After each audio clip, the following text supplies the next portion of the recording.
มาแล้วพี่น้องเอ้ยไปซื้อขนมโอ้โหนั่งเอ็นอะไรอยู่ได้ยังเด้อสบายดีเด้อป้าลุงFC ทุกท่านโอ้เอาอย่างก็พวกเอาได้อะไรแม่แต่อันเดียวเลย โอ้ลูกจะกินนมไมโลบ่นะบ่ลูกจะกินไมโลบ่นะลงมาได้ไหมลงมาได้ไหมลูกเอาตาลงมาลูกอ่ะแม่จะครึ่งรถให้อ่ะลงมาอึ๊บลงนู่นละแม่ครึ่งรถให้อยู่ว้ามาพี่ลูกโอ้ชื่อบ่รับจักเงินในกระแตบนะบ่มาพี่มานั่งแกะอยู่โต๊ะพี่มาไว้สบายดีเด้อป้าดุงFCทุกท่านเนาะยินดีต้อนรับไปสู่ช่องป้าจอยเด้อลูกก็อยากไปทหารค่าป้าลุงเอ้ย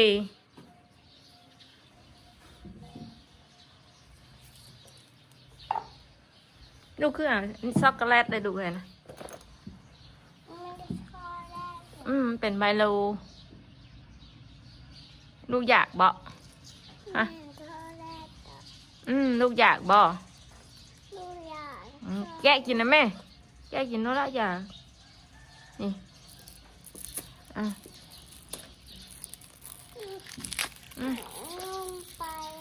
กินนะเตะบอลบ่นะนมกินนะเตะบอลบ่นะ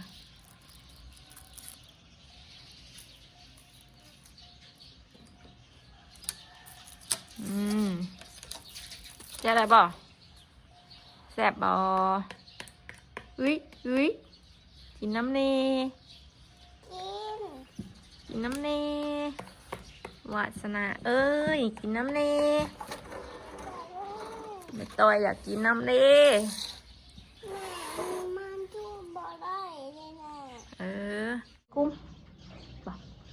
ซื้อให้หั่นเลยฟูบ่สบายดีงามเลย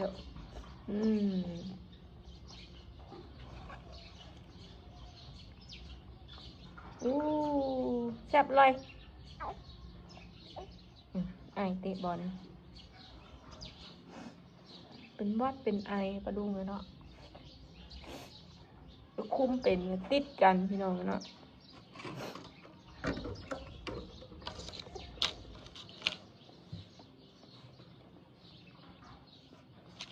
แซ่บอร่อยแซ่บอร่อยลูกไปซื้ออยู่ใสชื่อคือแซ่บแท้ชื่อหันค่ากล้องเท่าไรนี่น่ะมันแซ่บมาดูคุ้มไปละคุ้มสิไปใช้กล้องเท่าไรนี่จักพันนี่บ่จักพันลูกซื้อมาเก่งแท้มันเป็นอะไรมันหวานบ่ฮะมันเป็นนี่โลไรมันเป็นไมโลมันเป็นไมโลแม่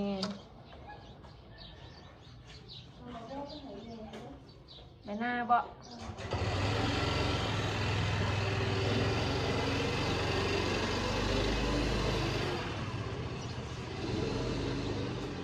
คุมเอาหมักโมไปให้ในตู้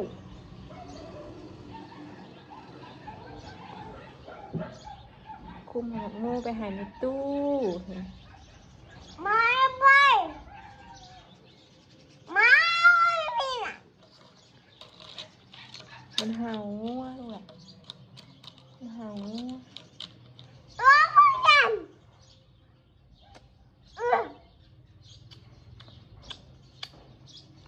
มันรายการได้วุฒิลูกจะบีบแล้วกินด้วยลูกกินด้วยแซ่บป่ะยุกโป้ยุกแซ่บเยี่ยมกินแล้วแข็งแรงเตะบานป่ะ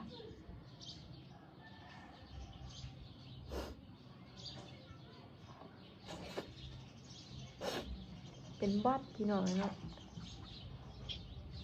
อากาศนี่เดี๋ยวก็ร้อนเดี๋ยวก็หนาวนี่ขึ้นมื้อนี่หนาวนี่ มือเว้นนี่ฮ้อนแดดพี่น้องเนาะแต่อากาศมันเปลี่ยนไปเปลี่ยนมาแม่นบ่วะบอกปลาลุงอยู่หนาวบ่พอดีเย็นนี่พอดีเย็นสบายแต่ว่า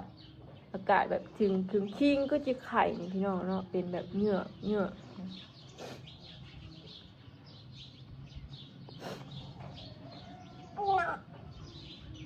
ประจอยแกะซอดอกไม้มื้อเช้านี่พี่น้องเนาะก็คือบ่ได้หายได้หยังเด้อพี่น้องเนาะแต่ว่าผินบาดแต่แบบทีหน้ามันคือเฮาหายบ่ได้มีปัญหาอหยังพี่น้องเนาะกับพ่อน้องวาสนาบ่มีหยังแค่ประจอยอยากแกะเอาเงินมาใส่พี่น้องเอ้ยแกะเอาเงินมาใส่แล้วก็พอก็ชวนนั่นก็เป็นขยะกับจุดแพทิพย์ก็บ่ได้มีหยังพี่น้องเนาะถ้าเบิ่งโลดดูเด้อถ้าเบิ่งโลด FC เพิ่น FC ผู้เพิ่นเมืองป้าจอยตลอดเพิ่นก็โทรมาถามนะพี่น้องเพิ่นคิดว่าป้าจอยมีปัญหาอีหยังเนาะก็บ่ได้มีหรอกพี่น้องเนาะจะแกะเอาเงินมาให้ลูกซื้อกินสิได้พี่น้องเนาะแต่ละมื้อแต่ละเวนแม่นบ่ว่าจะเอาไปซื้อแล้วบ่นี่นะเอาไปซื้อแล้วบ่บนนี่ล่ะเกิบเอาไว้ซื้อกินพี่น้องเลยก็สิส่วนซื้อส่วนเก็บแม่นให้ลูกอะไรก็เก็บมันนี่มันมีกี่พุ่นพี่น้องเลยป้าจอยปัดเทือนปัดซานปัดอย่างมันมีง่ายแมงมุมข้าวเดียวเกาะเลยป้าจอยเลยเอามาแกะตัวที่พอบุญซื้อให้ปีนี้มันเป็นนั่นอีหยังพี่น้องมันเป็นแบบใช่มันเป็นแบบว่าอีหยังมันเป็นเดือมยิบนะมันคู่แบบนี้มันคู่เลยมันนี่เลยวาสนานะมักเอามาลิ้นอุ้มย่างยายแล้วมันนี่เฮาปัดเทือนน่ะมันบกเกี่ยงจะเทือก็ได้เอาออกมาทิมพี่น้องเลยเนาะส่วนนั่นกับลูกก็ถ่ายเก็บแม่นลายอยู่เด้นะก็ได้เอามาทิมก็บ่ได้มีปัญหาอหยังกันพี่น้องเนาะก็หักกันดีคือเก่าปกติพี่น้องเลยเนาะแต่อนาคตข้างหน้าเฮาก็บ่ฮู้เนาะแต่ตอนนี้ค่ะปกติพี่น้องเลยเนาะกินหอดบ่พอบุญฮะพอทีไรกินหอดแฮงบ่พอทีไร กินหอดพ่อบ่พอทีไรพอทีไรเบาเราขี้ไล่แล้วบ่บัดนี้เราบ่มาหาแล้วบ่เราขี้ไล่บ่บัดนี้เมื่อกี้คือบ่ย่องแท้คือบ่เท่แท้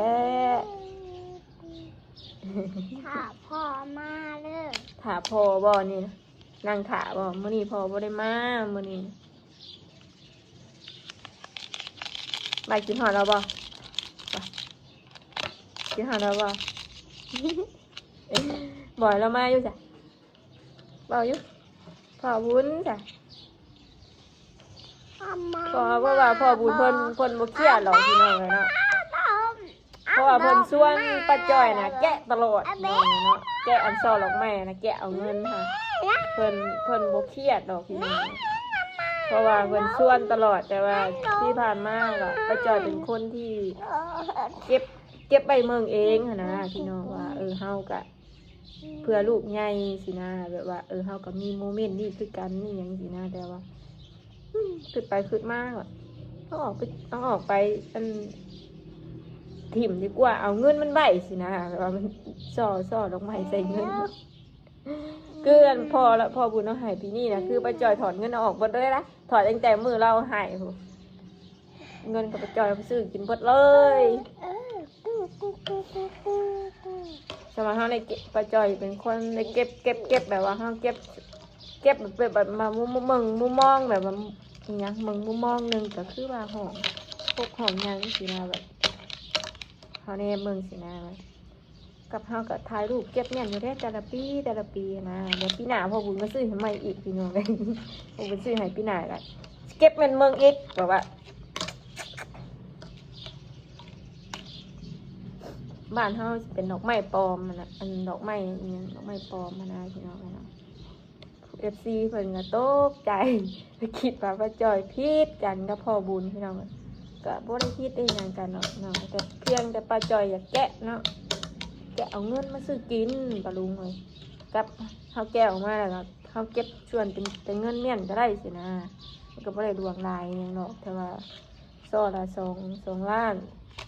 ก็ประมาณ2 ปีนี่แหละ2 สอบที่ก่อนนั่นป้าจอยก็แกะแล้วตัวปีแรกนะยังเหลือปีที่สองกับปีที่สามปีที่สี่ปีนี้เนาะที่ป้าจอยไล่ให้น้องบัสนาบัดมักอุ้มมาลิ่นสินะอุ้มบัดป้าจอยปัดเพื่อนยาแล้วนี่ถูเพื่อนเดียวนี่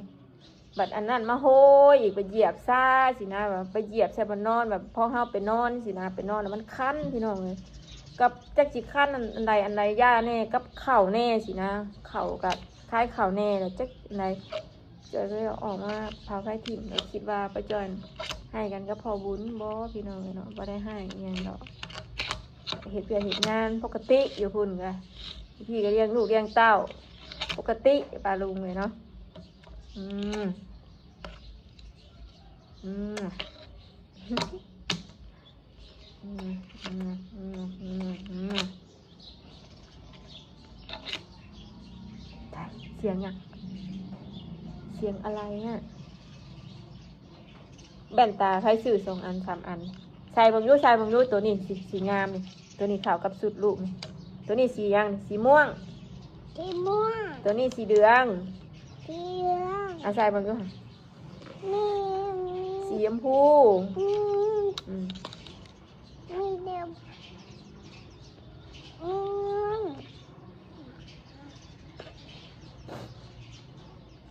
เวลาป้าจอยช่าง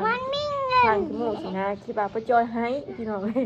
FCบางคนเพิ่นก็โทรมาถามว่าเป็นยังแบบว่าแกะซ่อลงใหม่ไปให้ไปนะ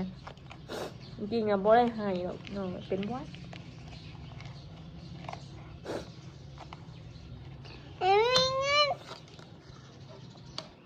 ไม่มีเงินมีอยู่แต่บ่ได้นี่เด้มีอยู่แต่บ่ได้ซื้อกินมียังก็ขึ้นมียังก็แพงปะลุงเอ้ยเนาะ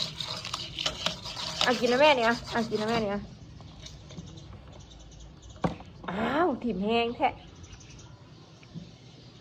ไม่มีวันแม่แล้วมั้ยกราบแม่งามแน่หอมแก้มแม่ก็ได้หอมแก้มแม่ค่ะไปวันแม่ยิ่งแน่มื้อนี้นะไปบอกฮักแม่แน่ไปบอกฮักแม่ชื่นใจแล้วไว้ว่าฮักไปจอยเด้อจ้ะไปไหม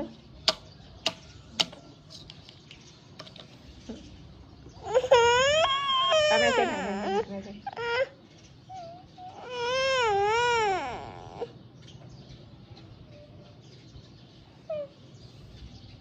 ดมผมก็ได้ดมผมก็ได้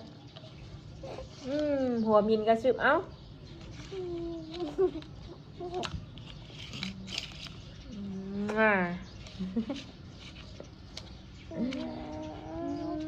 ป้าจ่อยนอนที่เราเลยอันเฮาปวดหัวเฮากินยาแล้วนอนแล้วรู้สึกว่าตาบวมแบบ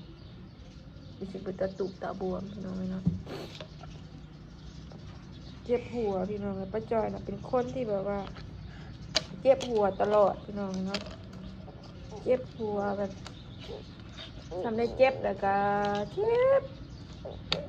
มาพักผ่อนเพียงพอบอมันกะส่วนพี่น้องเนาะ1คือวาสนานี่นอนแต่หัวแรงนี่ก็สิตลอดพี่น้องเป็นคือกันบ่เนาะว่าดูก็จิกหน่อยนะแบบว่าแนะนำป้าจ้อยเนาะแบบว่านอนจิกหน่อยนอนบ่แจ่มนะแบบว่าตลอดเวลานะนั่งแต่วันนี้มันเฮ็ดให้เฮารับตื่นถ้าว่ามื้อใดน้องวาสนานอนแจ่มถ้านอนเต็มอิ่มนี่มันก็สิบ่นั่นพี่น้องสมมุติว่าหลายคืนเรียนติดนี่ป้าจ้อยสิปวดหัวแบบว่าเฮาพักผ่อนบ่เพียงพอมันนะสิเฮ็ดให้ป้าจ้อยนี่เจ็บหัวข้างเดียวพี่น้องเนาะเ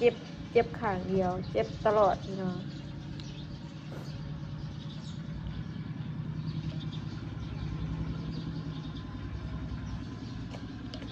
เฮากินยาพาราธรรมดานี่บางทีนี่บ่ลงพี่น้องเนาะเจ็บคือเห็นตะเก้าเนี่ยพี่น้องจนอ้วกแตนเจ็บแบบนั้นนะพี่น้อง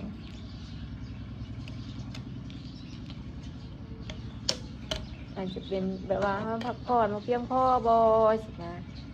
บางคนเพิ่นก็ว่าเขาเครียดกับบ่ได้มีหยังเครียดหรอกพี่น้องก็ปกติอยู่กับลูกปกติ ก็มีความสุขปกติพี่น้องเลยเนาะสุขได้ก็บ่ทอสุขอยู่กับลูกนี่แหละพี่น้องเลยเนาะพอเพิ่นก็ไปมาๆก็มีความสุขบ่ก็มีความสุขอยู่แต่ก็ไปมาๆสิเวียกสู่งานพี่น้องเลยบ่ไปก็บ่มีกินเนาะอยู่มุกหม้ออยู่ในกันก็บ่มีอยู่มีกินแล้วต้องหาพี่น้องเลยใครถ้าว่าใครกว่าเฮาสิไปหาเงินสู่ชีวิตอยู่กรุงเทพเนาะนี่ก็เลยแบบว่าบ่ได้อยู่บ้านอยู่เมืองน้องเพราะว่าได้อยู่เรือนเฮา ไอ้น้ำไม่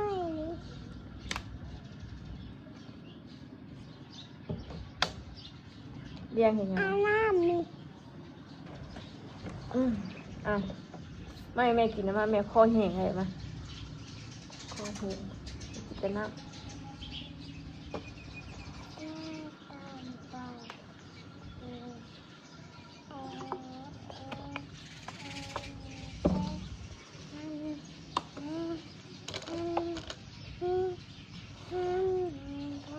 คือว่าไปนาแล้วไปกุ้มเมื่อกี้เนี่ย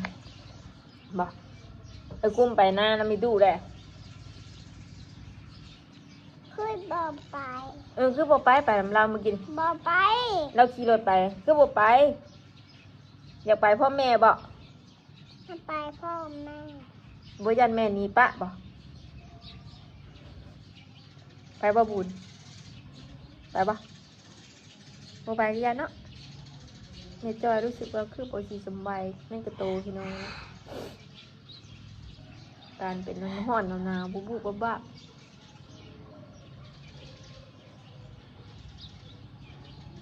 สาเหตุที่ประจอยเจ็บหัวกับพี่น้องเนาะที่ไปจักชีวายังไงมันเป็นตลอดนะมันเป็นให้เป็นให้นะน้ำนี่ป้าจอยก็กินตลอดแหละตื่นมานี่กินโดดFC เพิ่นเม่นบอกนะก็ขอบคุณหลายๆเด้อเนาะป้าจอยก็กินแต่ว่าพอเวลาถึงมันเจ็บนะเขาเสียดเท่าไหร่มันก็เจ็บส่วนมากอาจจะเป็นแบบว่าซ้ำเฮาเมื่อยเฮาหยังพักผ่อนบ่เพียงพอนี่ความดันอยากตกได้ป้าจอยบ่แม่นความดันขึ้นดันอยากตกสิเมื่อยแบบทำไป ปูบาบในอะไรบุ๊ นะ เฮ้ยตีแม่แท้บอกแพงไม่จ่ายบ้านี่นะ แพงมาใจ บอกอยู่รักไม่จ่ายเด้อ มันใจได้ บ้านแม่นี่เด้อ บ้านไหน บ้านแม่ยิ่ง บ้านไหน ให้ไม่จ่ายมีความสุขเด้อกับลูกเด้อ มีความสุขกับลูกกับพ่อกับแม่เด้อ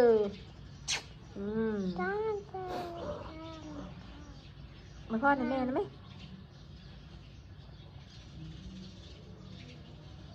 เอาหอมแก้มกันจุ๊บแก้มเลยจ้ะให้ชื่นใจแน่เอารับตาก็ได้อ่ะคันใช่ทราบว่าลูกผมนี่ทราบป่ะ บ่ท่าได้ มือวานนี่ไปจ่อยสะหัวพี่น้องเนาะสะอันเฮาก้มลงสินะเฮาก้มลงเนี่ยเฮาสะนะรู้สึกแบบเวียนหัวแบบเป็นวัดเป็นนั่นเลยมื้อนี้บ่อยู่เพื่อนมื้อนี้2 มื้อแล้วเมื่อวานนี่มีตู้มาหาเมื่อวานนี่วาสนาบ่ได้ไปหาแม่ตู้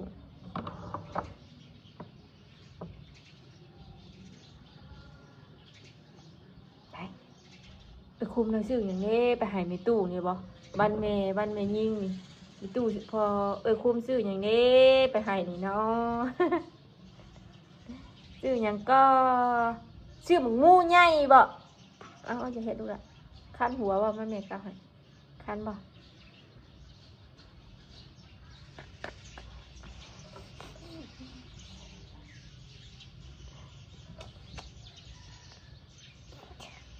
เวลาเมื่อยก็เมื่อยพี่น้องอยู่กับลูกกันเนาะเวลาสอยแง่งแล้วเฮ็ดหันเฮ็ดนี่ก็เมื่อยพี่น้องแต่พอเฮาเฮ็ดแล้วเฮามาลิ้นกับเขานี่ก็มีความสุขพี่น้องก็เมื่อยมีความสุขเนาะเมื่อยก็เมื่อยแบบมีความสุข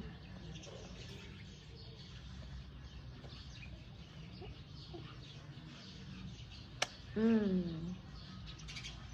อืม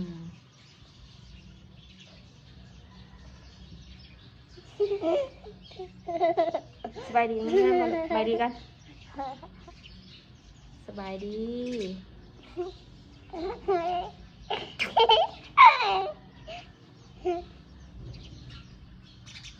เฮ้ย เสียงคนหนึ่งเข้าคือไพ่หนึ่งเข้าอันยิ้มให้ปะลุงว่าอวยพรให้ปะลุงอยู่ดีมีแห้งในบ้านแม่ยิงน่ะให้เอฟซีป้าลุงอ่ะเอฟซีแม่ตู้พอตู้อยู่สุขภาพแข็งแรงเด้อบ้านแม่ยิงเด้อประตูเด้อ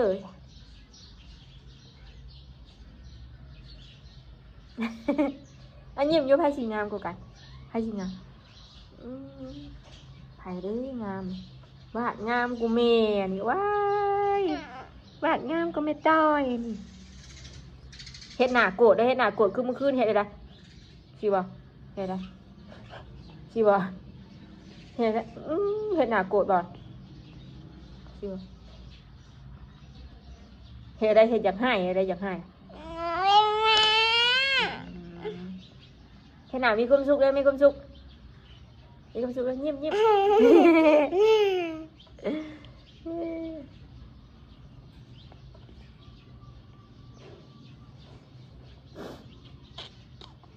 คุ้มกับเป็นวัดคำผู้หนึ่งเป็นในอย่างติดตำกันบ่เลยบาลุงเนาะหวังว่าพระบาสนาคงจะบ่ติดจะอย่าเอาเด้อบัดจ้าอย่ากินหลายเด้อของว่ากินแม่อันแมมจันไม่มาให้แม่ชิมมั้งเลย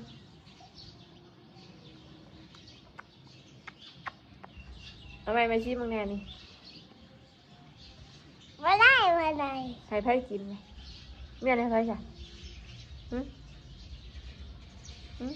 ขายเครื่อง ขายเครื่องขายอันเท่าไร ขายนี่ อันสักพัน ไอ้ชอบพัน ป้าคือขายแพงแท้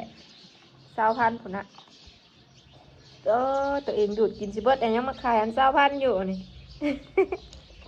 ทอย อันแบนนี้อันสักพันนี่ ไอ้ชอบพัน ป้าอัน20,000พุ่นน่ะอัน20,000พุ่นได้ปลาลุงเอ้ยอันน้ำนี้อันสักพันน้ำค่ะ ชอบพันล่ะ อัน20,000พุ่นน่ะตาตัวบ่มีเงินซื้อบ้างไม่ดอก บ้างดอกบ่มีเงินซื้อกระเป๋านี่ขายสักพันกระเป๋านี่ เอาไปเลยทางพันบ่ 20,000บ่นี่กะ ชอบพัน โอ้ตัว นี่น้องแม่ มาแม่สิเอาเงินซื้อเอานี่ซื้อของบาทก่อนนะ คุยมาว่า เอาบ่ นึกว่ากระเป๋าแม่นะกระเป๋าบาทว่าซะนี่นะเอาอีไปซะเบิ่งยืมแน่สิเอามาซื้อนี่ซื้อก่อนเด้อซื้อของบาทก่อนเด้อ เดี๋ยวซื้อของบาทกินกันนะเบิ่งเอาซื้อแน่ขายตัวได้หายนะอันสักพันนี่ใช่นะเอาเมียนได้ โอ้ย ซื้อแน่ โอ้ย โอ้ย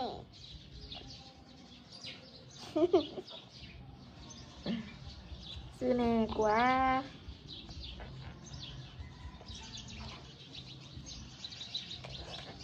เอาไว้ยังก็เห็นเลย ยันไผเห็นนะยันปลาลุงเห็นบ่ยันโจรบ่ยันโจรมาลักบ่เป็น20,000กีบ เอ๊ะ ขอเน่ ขอทางหนึ่ง สิไปซื้ออันไม่กินนี่ไว้ไปซื้อของหวานกินนี่ไว้ ชื่อของวันกินไงโอ้ ป้า แม่ จอยอยากกินของหวานๆป้าจอยเวลาป้าจอยเมื่อยนะสิอยากของหวานพี่น้องเนาะเฮากินแล้วคือว่ามีความสุขแบบหนึ่งนะพี่น้องเนาะเป็นน้ำเฮาคิดไปเองบ่หรือจะจังไดเนาะสิมีความสุขแบบว่าทางสมองเฮานะก็สิมีแบบกินลงไปแล้วแบบจักบอกบ่ถึงเนาะ แต่ว่ารู้สึกว่ามีความสุขอย่างนี้สินะเวลาได้กินของหวานพี่น้องเวลาเขาเมื่อยสินะได้กินแต่คือแบบมีแห้งแบบหนึง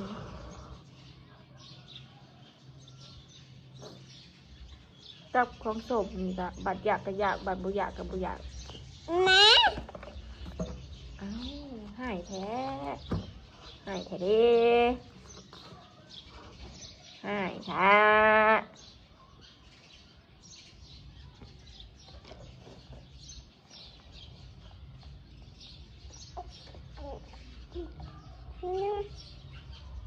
โอ้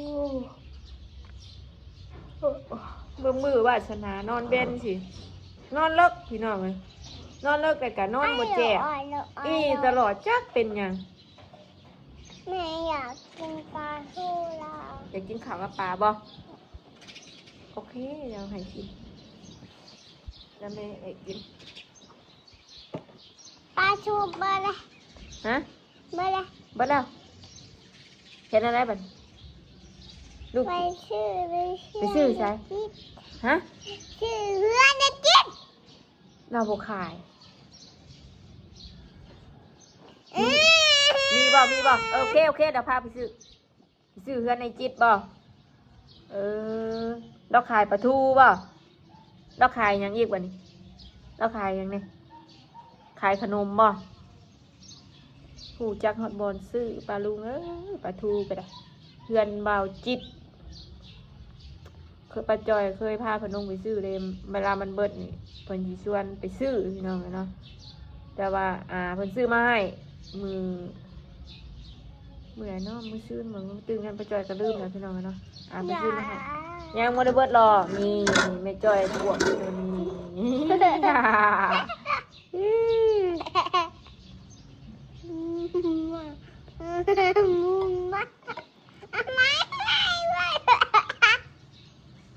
ขอบใจแม่กัน เนื้อบ้าบ้าเอง ขอบใจแม่กัน บ้าอย่างนี้นะ ฮะ นั่งดีนะ ไผสิมาหยาดเจ้านะป้าสะเนาะโอเคสะเนาะปลาลุงเลยคลิปนี้ป้าจอยกันสิขอจบคลิปเพียงสำนีก่อนเด้อขอบคุณกับคุณหลายๆปลาลุงเลยที่เขามารับชมโดยที่บกดขามโฆษณาของป้าจอยเนาะก็ขอบคุณกับคุณหลายๆเด้อที่เป็นห่วงป้าจอยเนาะกับบ่ได้มีอีหยังดอกพี่น้องเนาะก็แค่แกะช่อดอกไม้เนาะแต่ว่า FC เพิ่นโทรมาถามป้าจอยได้หลายเนาะกับบนมีอย่างพี่น้องแกะซ่อนออกไม้เอาเงินแล้วก็มันส่วนที่มันเป็นขยะป้าจอยก็เอาไปทิ่มเนาะแต่บ่ทิ่มนะน้องวาสนาเพิ่นสิดินอย่างยาดำก็คือป้าจอยเก็บคือเก่าพี่น้องเก็บกลับไปกลับมาบ่จักแล้วเพราะฉะนั้นนะเฮาออกไปทิ่มไปจุดทิ่มมาแล้วสินะเพิ่นพ่อบุญน้อยใจบ่กะเพิ่นบ่น้อยใจหรอกพี่น้องเพิ่นชวนป้าจอยแกะตลอดเนาะโอเคไปแล้วสบายดีไปดิเด้อมาดิ ไม่ยอมไม่ยัง เอาส่งปัจจุลูกง่ะโยไปลุงเลยเนาะ